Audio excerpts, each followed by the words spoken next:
तो केवल मधुमंगल है। अब तो महाराज मधुमंगल ने सोचो कि भैया सब लेके जा रहे हैं, लेकिन मैं तो मेरे यहाँ पे तो कुछ है ही ना है, मैं कहाँ लेके जाऊंगा। अब तो कन्हैया जो है मधुमंगल भी साथ में चल दियो। अब कन्हैया बीच में बैठ गए और कहने लगे देखो भैया दोपहर को समय है, वो भूख भी लगे आई है, चलो कछु खाई पी ले, जो लेके आए मैंने निकाल लो। अब तो सभी हजारों सखा जो हैं सभी कृष्ण को अपने अपने घर का सामान खिला रहे हैं, अपने अपने घर का भोजन करा रहे हैं। तो एक सखा बोलो कि तोरे लाला देख, मैं तो घर पे अपने थी दाल भात लेके आया हूँ, ने पाए के तो देख। एक कहने लगो कि भैया देख, मैं तो अपने यहाँ पे थोड़ी सी पकौड़ी बनवा के लाया हूँ, पकौड़ी खाए के तो देख। एक बोला लाला देख तो सही कितनी सुंदर मेरे यहाँ पे बेड़ई बनी है, बेड़ई तो खाए के देख। एक बोला देखो हमारे यहाँ की ब्रज की सबसे बढ़िया पसंद है, कहा बोले सवेरे सवेरे कचौड़ी। भाई देख मैं तो आलू की कचौड़ी बनवा के लाया हूँ, कचौड़ी खाए के तो देख। इतने में ही यशोदा मैया, इतने में ही जो है कन्हैया बोलो तोरे लाला सब लेके आए। तो बोले ये मधुमंगल है ना, ये मधुमंगल ये कछु ना लेके आयो। तोरे मधुमंगल तू कछु लेके आयो कि ना लेके आयो। अब मधुमंगल बोलो भैया मेरे यहाँ कहा है, मैं तो खुद तुम्हारे यहाँ पे ही बैठ के खानो खा जो कछु मिल जाए ने का तुम्हारा काम कर लो भाई, मैं तुमको जो खवा नहीं मैं भैया खाए लो। नहीं आज तो तेरे यहाँ को हम खाएंगे, तू लेके आ, तेरी मैया ने तो कछु बनाया होगा ना। मधुमंगल की मैया को नाम है पूर्णमासी पोतानी। अब पूर्णमासी पोतानी थी जायके कही कि देखो आई कन्हैया मैया मेरी कन्हैया ने आज कछु मंगायो है, कछु खावे को मांगो है, और आज तो वो हमारे घर को ही खावे। पोतानी कहने लगी कि लाला मेरे यहाँ पे कछु खावे को है ही ना है, देख कैद नाती तो मैंने रोटी ना बनाई, तू तो नंदरानी की यहाँ पे कछु खाए पी ली है। बोल ना भैया कछु तो दे, कछु तो खावे को देना बापू। मैया कहने लगी कि देख मेरे यहाँ 3 दिन पुरानी खट्टी कढ़ी रखी है। मधुमंगल कहने लगे भैया भैया जी रहने ना। आई मधुमंगल 3 दिन पुरानी खट्टी कढ़ी को लेके जा रहा है और हाथ में कढ़ी की मटकी है और उसको लेकर के जा रहा है। और जैसे ही कन्हैया के समीप में पहुंचा, देखो तो कन्हैया जो है कहीं किसी से माखन खा रहा है, तो काऊ के लड्डू खा रहा है, काऊ के पेड़न्ने खा रहा है, काऊ के कछु खा रहा है। मधुमंगल ने कहा कि देखो मैं कन्हैया के सामने ये खट्टी कढ़ी कैसे लेके जाऊं, मन में सोच रहा हूं। और एक वृक्ष के पीछे जाकर के मधुमंगल जो है उस कढ़ी को ही स्वयं पान करने लग गया। बापू मैं बासी भोजन कैसे कराऊं। जैसे ही कढ़ी को पीने लगा गट गट गट की आवाज आने लगी। एक ब्रजवासी बोला अरे कढ़िया देख तारी को ले कढ़ी लेके आयो, अरे खुद ही खावे लग रहा यार, नेक शर्म नहीं आ रही।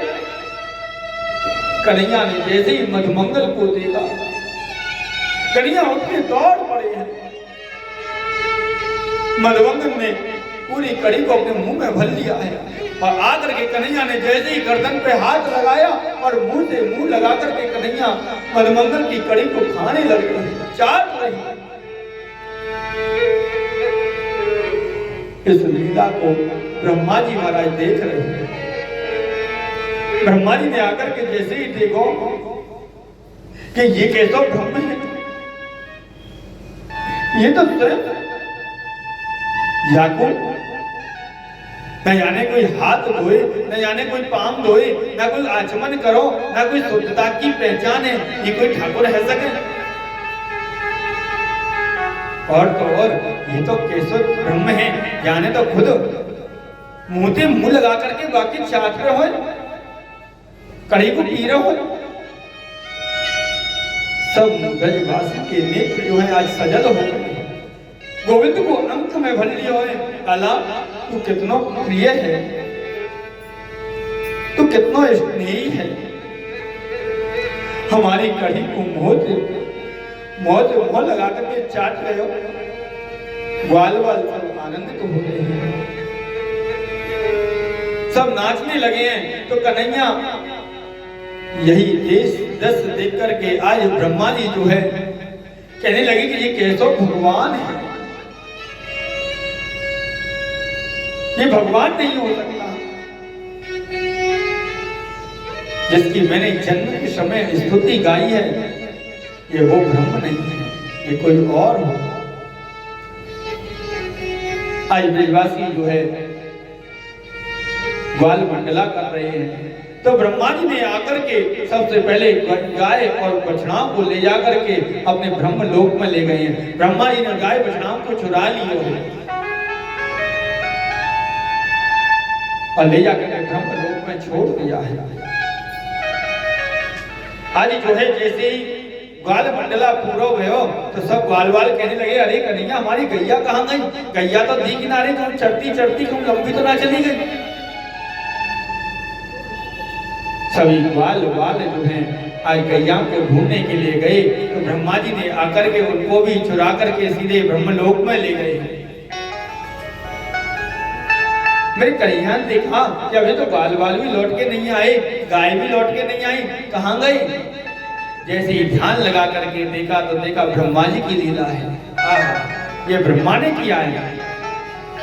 मेरे गोविंद ने अपने ही स्वरूप से गाय बछड़े बने हैं और अपने ही स्वरूप से मेरे गोविंद जो है आज ग्वाल वाल बन गए हैं। और यहाँ तक वर्णन दिया है कि मेरे गोविंद जो हैं अपने ही स्वरूप से जो डंडे बने थे, डंडे ग्वाल वाल ले रखे थे, डंडे भी स्वयं बने हैं। और गाय की गले में जो रस्सी बंध रही थी, मेरे गोविंद स्वयं रस्सी बनी है।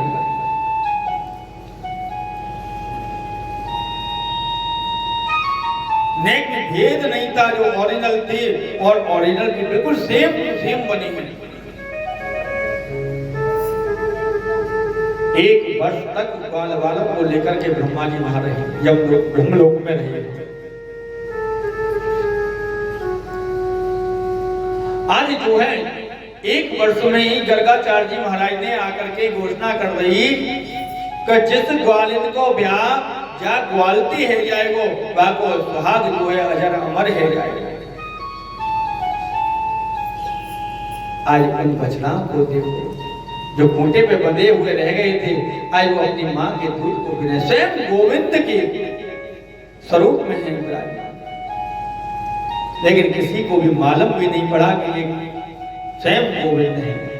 एक वर्ष के उपरांत जब ब्रह्मा जी को ज्ञात भयो कि चलो देखे तो सही ब्रज में कहा भयो, देखकर तो आकर के जैसे ही देखा कि वही ग्वाल वाल वही गाय बछड़े सब वही उसी तरीके से गाय चरा रहे हैं, आकर के देखे हैं मैं तो अभी ब्रह्मलोक में छोड़ करके आया था, ये यहाँ कैसे। फिर ऊपर जाए, ऊपर जाकर के देखे तो फिर वही ठीक है।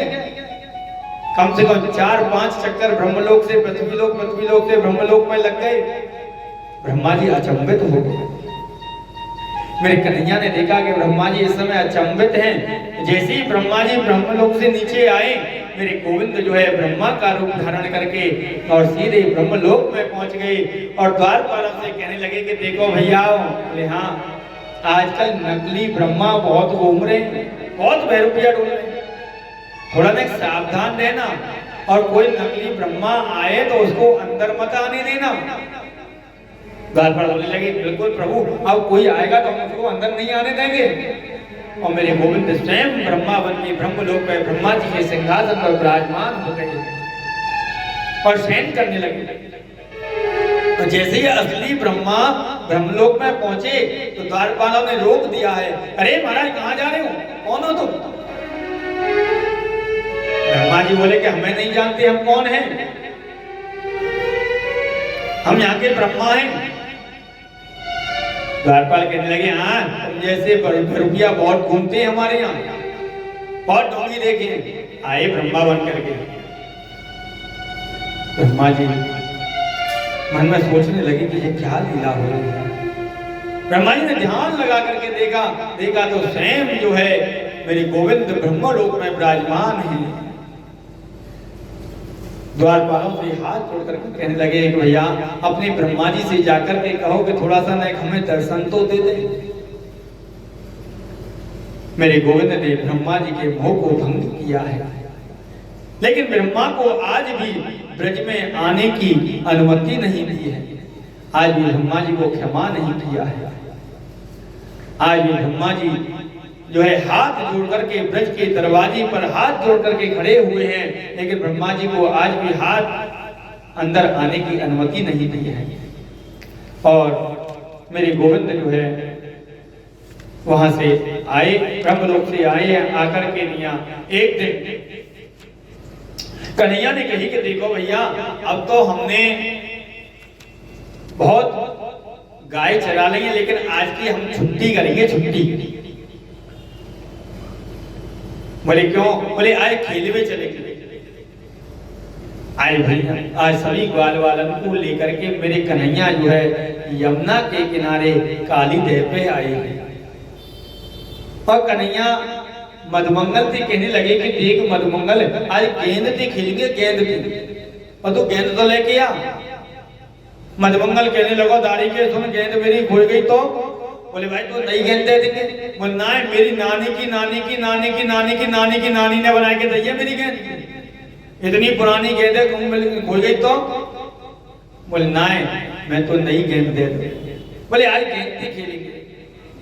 आज मेरे कन्हैया जो है सभी ग्वाल वालों के साथ में आज काली देव पे आए और काली देव पे जाकर के खेल रहे हैं, गेंद से खेलने लगे हैं। तो एक कहने लगो कि भैया सुन, काली देव में कालिया नाम को एक कालिया नाग रह गए और वो जो है माता ने हमारे यमुना के जल को दूषित कर रखा है, और हम वहां पे नहीं खेलेंगे, वहां में तो नाग रे नाग, हमें कोई मरना थोड़ी ना है, तो वहां पे जाएंगे। कन्हैया कहने लगे कि तू ऐसो काहे को? बोले है भैया अरे हम बाग पानी में भीतर थोड़ी जाएंगे, हम तो केवल किनारे भी तो खेलेंगे। राधा रानी के भाई हैं जिनका नाम है श्रीदामा, और श्रीदामा कहने लगे देख कन्हैया रेशम की पटकी गेंद तो मेरे पास में है, पर चंदन को बल्ला तेरे पास में है, तू चंदन के बल्ला ले आ और मैं रेशम की गेंद ले चलता हूँ। आए गेंद से खेलने के लिए आए हैं और कन्हैया गेंद खेल रहे हैं, और गेंद खेलते खेलते कन्हैया ने एक टुल्ल ऐसा मारा और गेंद सीधी यमुना जी में कूद गई है।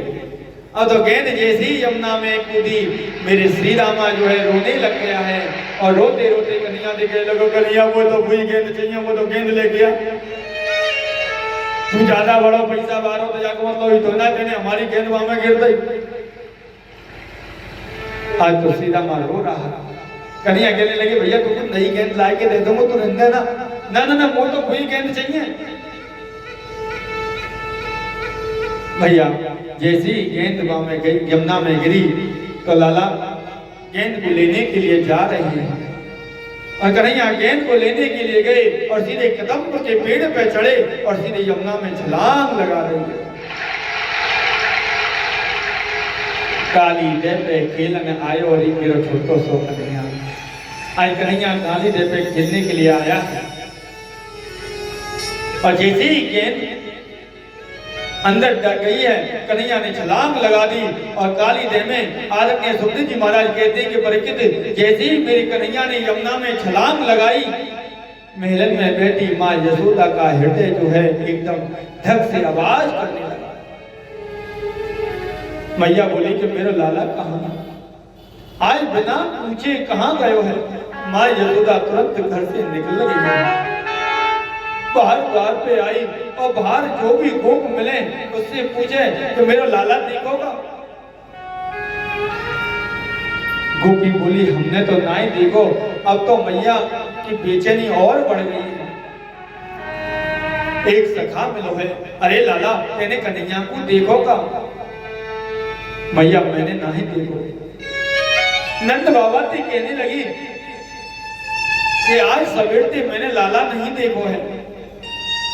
जैसे ही घर से और बाहर निकल करके यशोदा गई तो सामने से बलराम जी आते हुए दिखाई दिए। मैया ने कही कि बेटा बलराम, लाला कहाँ है, कन्हैया कहाँ है? बलराम कहने लगे कि मैया वो खेलवे गयो है। अरे तू बाकी सब क्यों नहीं गयो? बलराम कहने लगे मैया मोकू ले नहीं गयो है, मैं कैसे जाऊं? मैया मैंने तो बातें कही कि मैं चलूंगा, लेकिन वो मोकू लेके नहीं गयो। जैसे ही मैया ने ये समाचार सुना है, धड़ाम से जमीन पे गिर गई है और बोली कि बेटा बलराम, तू नित्य आकर के मोती शिकायत कियो करतो हतो, लेकिन बलराम जी रोज कहते कि मैया तू लाला को समझावे ना है, तू लाला को न समझाए कर।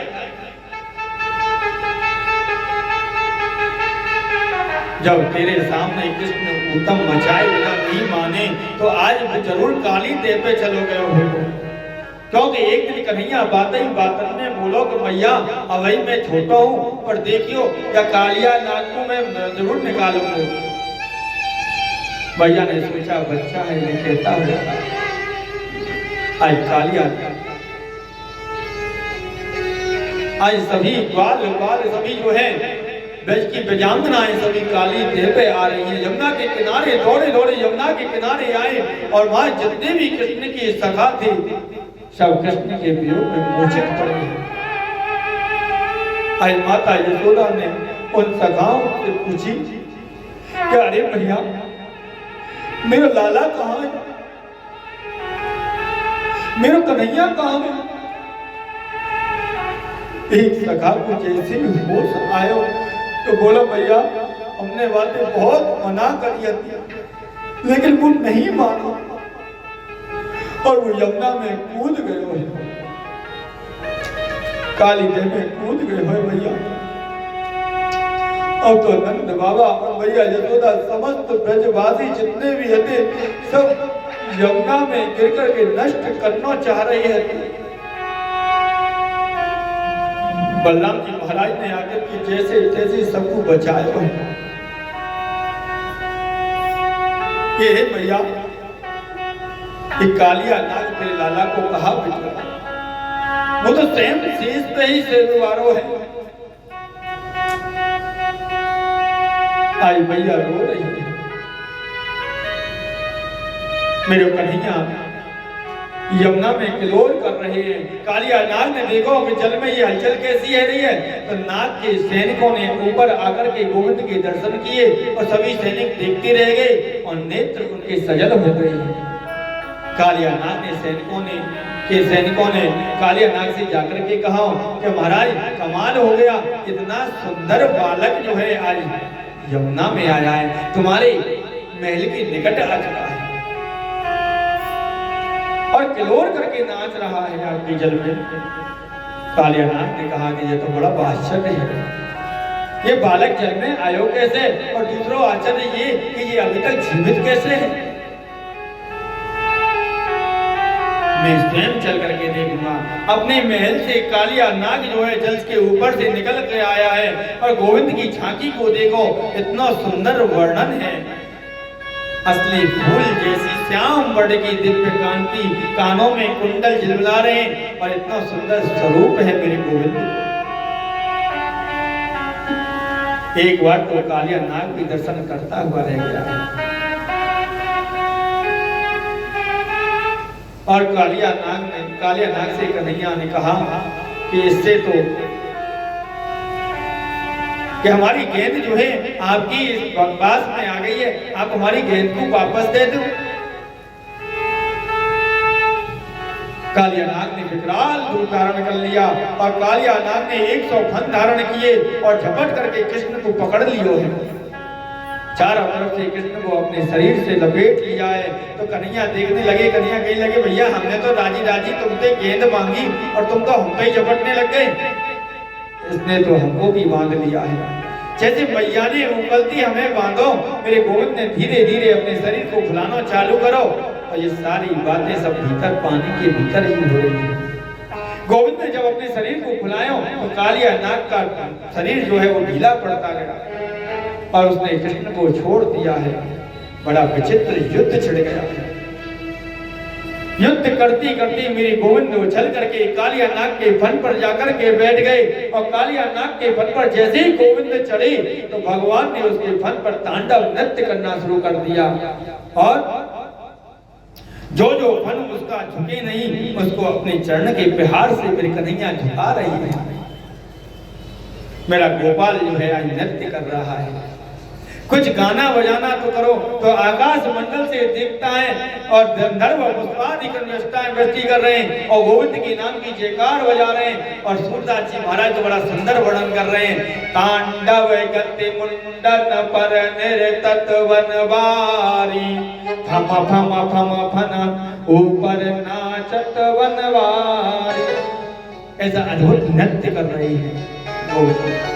आरण्य सुखदेव जी महाराज कहते हैं कि जैसे ही नृत्य किया मेरे गोपाल जो जो फन नहीं झुकता उसे अपनी चरण के प्रहार से झुकाने का प्रयास करते हैं। नाग पत्नियों ने आकर के देखो कि इसी प्रकार से नृत्य अगर ये करते रहे तो नागराज के जो प्राण है ना वो निकल जाएंगे। उन्होंने बड़ी सुंदर स्तुति गाई है और नाग पत्नियों का कृपा करी मेरे गोविंद ने और नाग पत्नियों को एक ही वरदान दे दिया है। वरदान दिया कि हमें स्वर्ग नहीं चाहिए, वैकुंठ नहीं चाहिए, हमें तो केवल मुक्ति चाहिए, आपके चरणों की धूल मिल जाए।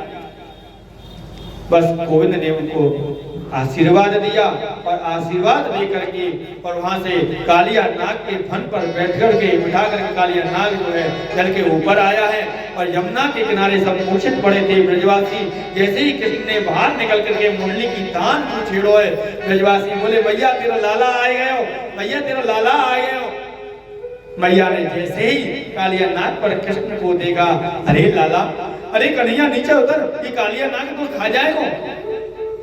कन्हैया बोले भैया चिंता मत करे, ये तो मेरा चेला बन गयो, चेला ये पक्को चेला है। अब या के लिए तुम्हें चिंता करने की आवश्यकता नहीं। बार बार यशोदा ने गोविंद को अंक में भर लिया है और आज पूरे ब्रज में आग लग गई है। मेरे गोविंद ने उस दावाग्नि को पानी कर लिया और कृष्ण ने अग्नि को भी पी गए हैं। और कन्हैया गैया चराने दूर जाती तो गोपियां अपने घर में बैठी रहती हैं, लेकिन घर में बैठी बैठी गोपियां जो हैं आज कृष्ण का चिंतन करती हैं। बोलो कालिया मर्दन भगवान की जय, दावाग्नि पान भगवान की जय। आज गोपियां जो हैं बैठी हैं और गोविंद